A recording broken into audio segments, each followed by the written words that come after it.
we're finding now in Haliburton, it's a different population. It's a school-based, and the program is developed for children's mental health. They're doing lots of pieces where it's a different set of concerns in kids.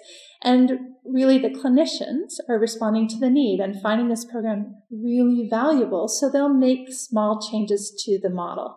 For example, the model has a big parent piece where after each, at least in Toronto, after each session, there's an 8-minute parent-child meeting to kind of impart the lessons that were learned. It's sort of a CBT, mindfulness, meditation, martial arts kind of program. Well, in Haliburton, in a school, high school, they can't get the parents to come in for 8 minutes every day. That's just not practical. It's not functional.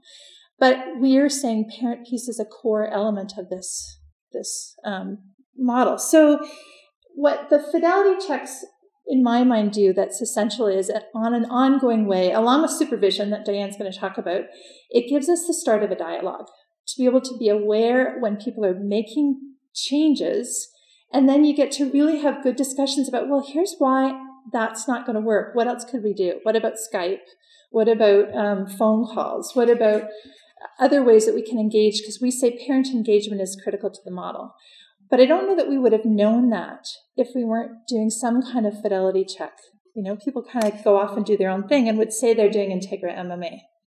And back to the fidelity and flexibility, I'm reassured by some of the literature that says that there's an argument for some adaptation of an evidence-informed practice.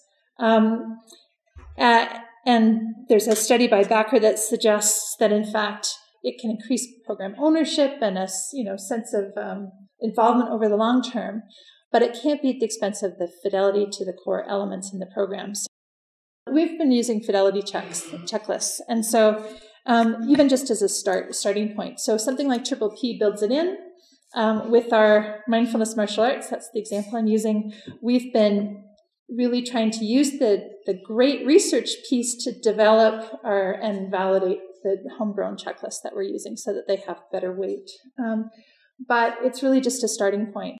So what I'm excited about doing more of now is going back and really looking at our templates, our session notes, all the required reporting for accreditation and different requirements to see if we can build some of this stuff in so that it's not an add-on, but it's a part of